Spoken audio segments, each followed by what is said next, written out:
Oh my absolute goodness!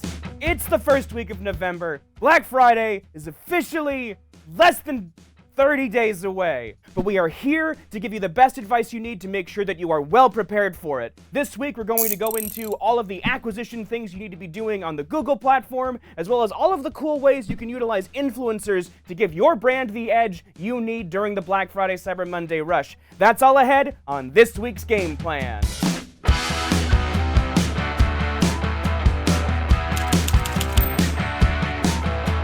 Whew. Oh, this panic. It gets up a thirst.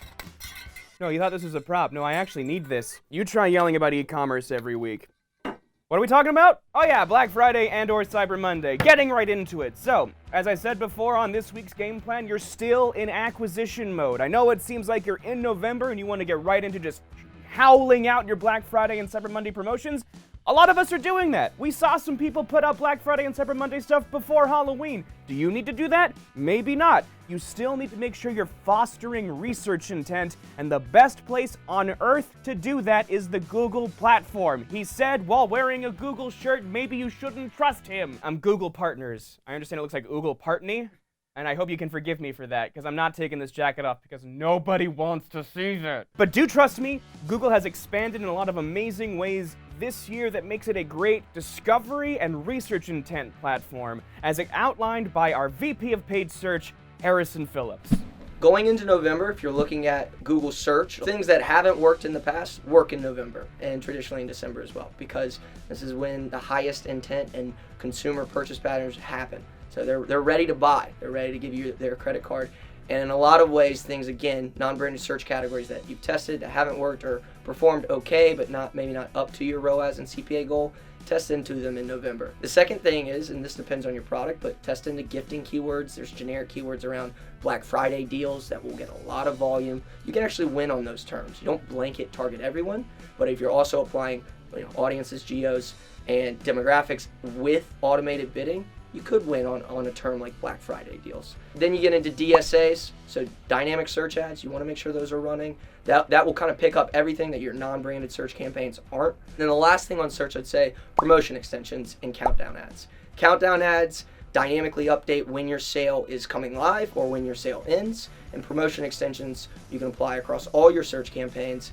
It'll come up kind of like a call out extension at the very bottom. It'll tell you save 30% on all products using this code ends X day. So those are the 3 or 4 things that I would advise on the non-branded side. And that's how you really can play that intent on the Google platform itself. Within search, within the Google Ads network, all of those are great, but I might be even more biased here when I say that the best place for your customers to discover you is YouTube. This place, right here, the one that you're in. You probably got an ad for a thing you might want. It's already happening. But the way that automated bids and audiences have expanded on the Google platform has made YouTube a powerhouse for audiences to discover your products. It takes a little bit more effort to make a YouTube ad, but put that effort in because you're going to have a lot more opportunities for discovery as well as retargeting throughout the holiday season. It's not too late to develop creative across your holiday marketing strategy. We're going to be getting into that a little bit more next week though, but get on YouTube now. Just like me, we can hang out there. It's great. People go to YouTube to discover, right? They go there to laugh, they go there to cry, they go there because they're bored. They also go there to look at product reviews. And so before they buy from your brand or another brand, they're going to go and check out a YouTube video on how to do something or a customer review on this brand or your competitors, right? So you can do placement targeting in front of those videos. You can target affinity audiences and custom intent audiences for people searching for your product or your brand. So look at YouTube during the holiday season as your mid-funnel, top-of-funnel campaign. And then take a video viewers audience for everybody that you've shown a YouTube ad. And then apply that to search and shopping and display and then measure out how those video viewers converted across all Google products. My main recommendation on YouTube. Start early, start in the beginning of November. Start really aggressively reaching out to people on top funnel, mid funnel, again, custom intent, affinity audiences, placement targeting. I think that's your top 3. And then aggressively remarket to people as well. So YouTube does a great job of driving people to the site through formats like TrueView for action in YouTube shopping. And then from a measurement perspective, don't just look at direct conversions. Again, look at view through conversions, and then look at your video viewer audiences across search, shopping, and display to properly measure how your spend is performing on YouTube. We talk a lot about all these traditional acquisition and retargeting channels, Facebook and Google and all of that, but you have to remember that Black Friday is all about the attention economy.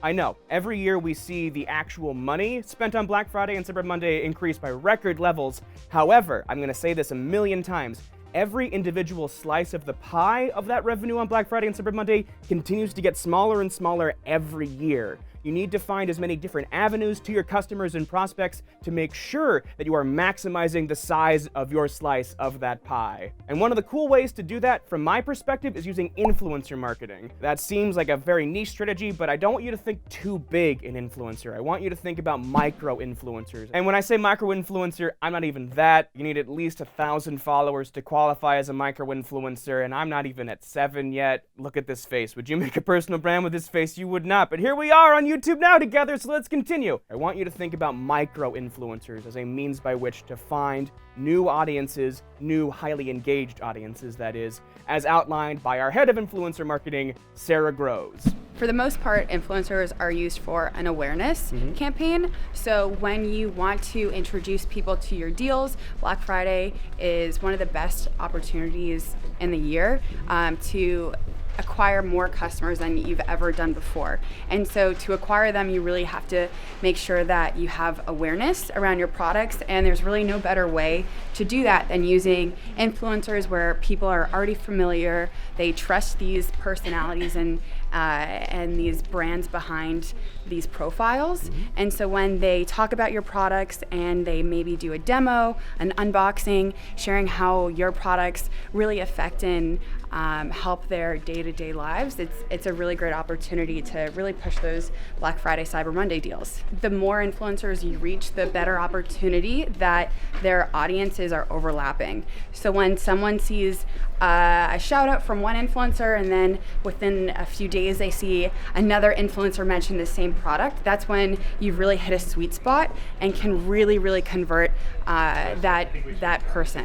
One other thing to try too, if you have a lot of influencers, all of the mobile marketing that seems to really be effective actually happens on Thanksgiving. So if you want to launch a campaign, launch it Thanksgiving night if it makes sense for your brand. It's a cool little wrinkle that comes from just people being bored and checking social media the most on the evening on Thanksgiving. I mean, this doesn't really work for me because I'm the person cooking on Thanksgiving, clearly, so I'm already asleep by the time all these campaigns hit, but you should try it for all the other bored humans who will be tired of the interminable boredom of their families on the evening of Thanksgiving. You want to make sure you have at least 2 weeks to give yourself enough time to reach out to influencers, confirm that they're interested, have enough time to send them products, and then also have enough time to have them familiarize themselves with what you have.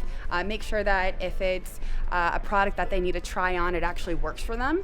If it's a skincare product or a makeup, it actually fits their face or their skin type, and they can really feel comfortable talking about it. We also like to pepper in a lot of information about the value props of the product, and so just giving yourself a little bit more time helps the influencer really digest what the value props you have, and so that they can really educate their following about your products as well. Remember, no, I'm not gonna get that cute with you ever. This is not a cute face. I want you to remember this though. You're always going to be utilizing these influencer campaigns more as a top-of-funnel approach. You can't do too much direct response, too much mid-funnel, or too much bottom-funnel with your influencer marketing strategy. So don't utilize influencers throughout the holiday season. Use them at the top, and then if you need some reminders, if you're trying to like front-load your sales, try again before your free shipping cutoffs hit. Those are your 2 major things to be looking at. Again, you are still expanding your acquisition pool within the Google platform, as well as finding your footing and discovering more audiences on YouTube as well. At the same time, I want you to find as many different kinds of audiences as possible by focusing on micro-influencers and strategic influencers. And so those are your focuses for this week's game plan. Thanks so much for your time.